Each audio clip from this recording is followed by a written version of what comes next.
Miss Macbeth, and welcome to week 4. We are in Semana 4, talking about la hora, los días de la semana, and verbos en AR. We're going to briefly touch on verbos en AR, but mainly we're going to talk about la hora y los días de la semana. Okay, let's jump right in. When we're asking what time is it in Spanish, we ask what hour is it? ¿Qué hora es? No, ¿qué hora es? What time is it? Here I have some clocks, right? Written with their times, right? Es la una de la tarde, no? You notice that it says es la una de la tarde because we're talking about one. Even though in this case it's a time one, it's still a singular thing. And so in Spanish, it would be es. Now the two ways we're going to talk about time is either with es or son. We will never use any other form, only es or son. We're only going to use es when we're talking about one, right, the time one. So es la una y media, es la una y cuarto, es la una y veinte, no? But it's always only having to do with one. There's only one other instance where we would use es, and that's when we're talking about maybe midnight or noon. If it's right on the nose, right, we would say es. Es la medianoche, es midnight, or es el mediodía, right? It's noon. And that's the only other times that we would use es. For all the other times, right, because there's more than one number in all those instances, you're going to use plural, okay? Son las 3 de la tarde, no? Son las 3 de la tarde. And this would be true for all the other times, right? Son las 2 de la tarde, son las 3, son las 4, son las 5, son las 6, son las 7, son las 8, son las 9, son las 10, son las 11, son las 12, no? All son, no? Because they're all plural numbers. Now, you might notice in my clocks, right, that my clocks are all military time. That's because in other places in the world outside of the United States, AM and PM isn't a thing, right? So in a lot of European countries and Latin America, the most common form of time is going to be military time. So I've placed them all in military time.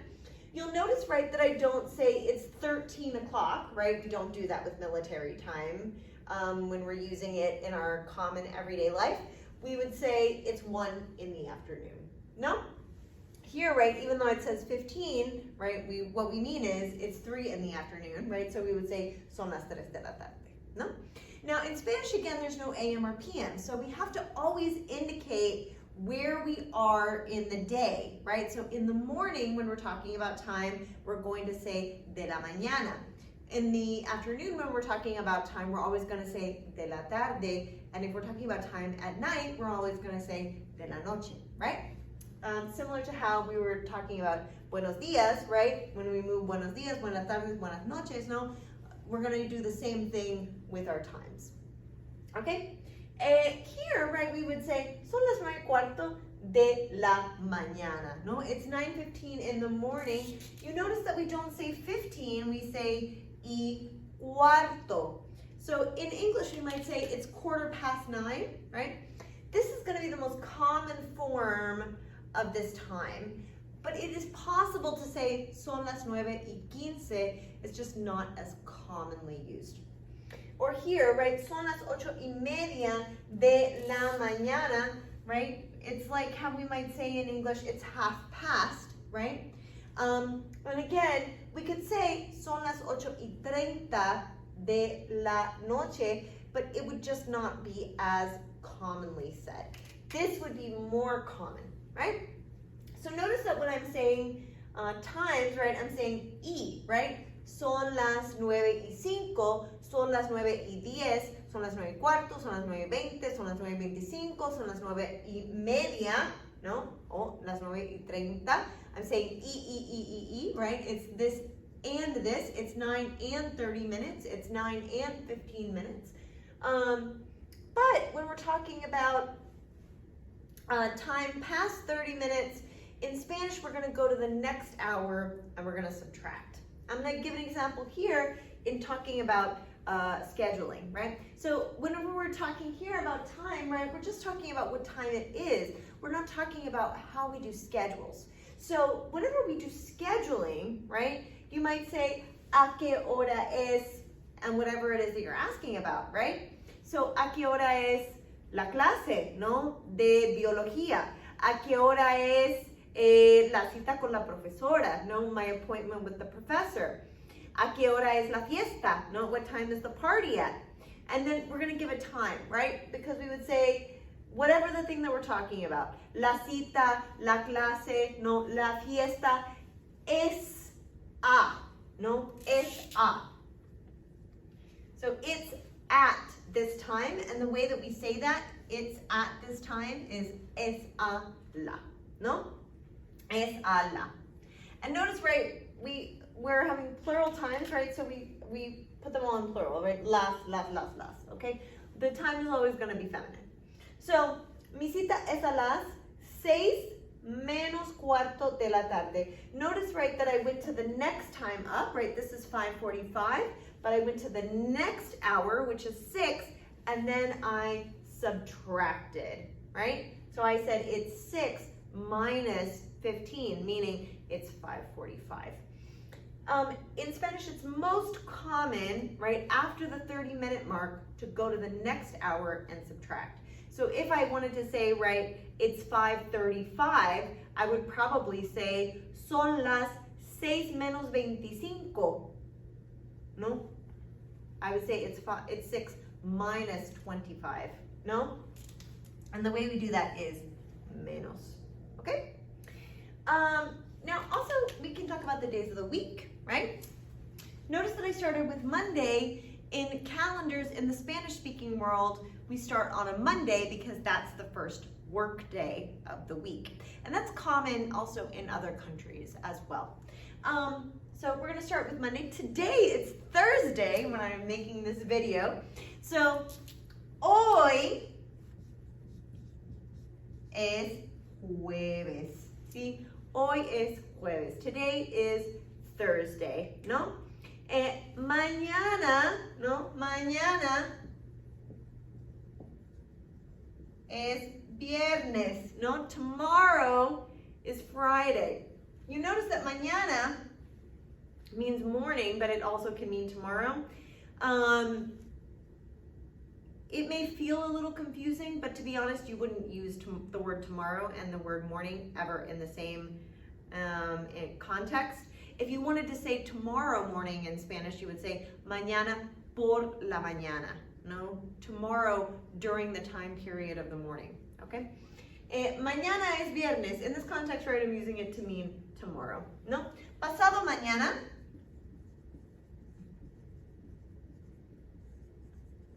es sábado, no? Day after tomorrow, no, is Saturday, no?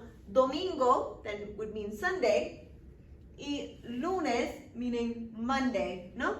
Now, yesterday, o ayer, fue miércoles, no? Yesterday was Wednesday, no? Y anteayer fue martes.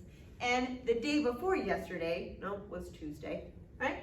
So this is how we would say today, tomorrow, day after tomorrow, yesterday, and the day before yesterday. No? These are just also some little words to kind of help you. In this section, we also talk about verbos en AR. For this week, all I'm going to do is say very briefly that there are 3 categories of infinitives in Spanish. Now, in English, the infinitive is split in 2, right? So we often say to go, to speak, to do, to make, to call, right? All of those twos, that indicates that we are using an infinitive. In order to indicate a verb is being active, that is, it is displaying an action, the verb must leave the infinitive form and go into an active, or what we call conjugated form. Now, conjugation, all it means is that instead of the verb not committing an action, now the verb has moved into activity. It's moved into action. I'll give you an example in English. So for in English, right, I wouldn't say, right, I to speak, I to go, I to do, Maria to be, Maria to talk, right? Because I would understand that those verbs that had a to in front of them indicated no activity, right? They don't indicate an action. If I say I to go, I haven't done anything, right? If on the other hand though, I say I am going, I am doing, Maria is going, Maria is doing, Juan is going, Juan is doing, I understand by the simple act of taking the to off of it and creating a conjugation, right? That type of conjugation, am going, am doing, is doing, is a form that we call in grammar the present progressive, right?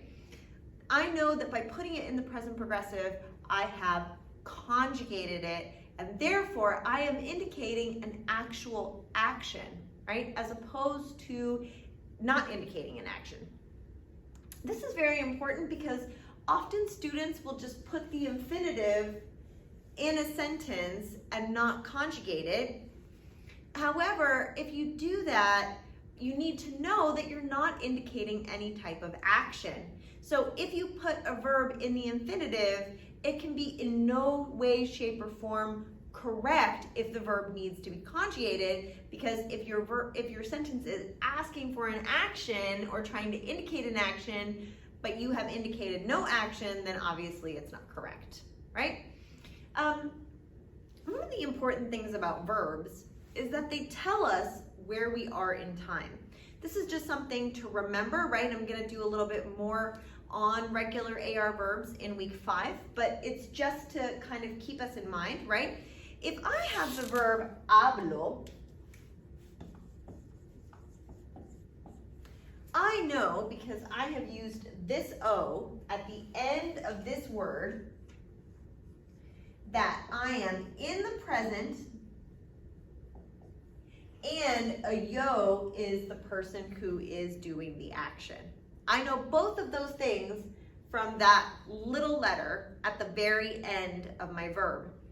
If I put hablé, this E at the end with the accent mark tells me, okay, I'm now in the past, not in any past, but in a preterite past, sometimes called the simple past, and I am, and yo is the person who is speaking, right? If I say hablaba, I know I'm in an imperfect past, and yo is the person who is speaking. If I said había hablado, I know I am in a pluscuamperfecto past, and yo is the person who is speaking. If I say he hablado, then I know that I am in the perfect past, and yo is the one who is speaking. If I say hablaré, I know I am in a simple future tense, and yo is the one who is speaking. If I say hablaría, I know I am in a conditional tense, and yo is the one who is speaking. I explain all of this to say this little tiny letter at the end that feels incredibly unimportant is major. It is very, very, very, very, very important. Not only does it tell us who is the person doing the action, it also tells us where we are in time, right? So it is going to tell us, I'm in the present, I'm in the past, I'm in the future, I'm in a conditional, right? I'm in the subjunctive tense, for example, right? It's gonna tell me where I am in time. So when we're learning present tense verbs and we're learning the endings to present tense verbs, those endings are gonna tell us two things, right? They're always gonna tell us first, who is the person doing the action, and also we are in the present. That is incredibly important, and put a little note in that, and we're gonna come back to it whenever we come back in week 5. All right, guys, I'll see you in week 5. Nos vemos hasta la semana 5.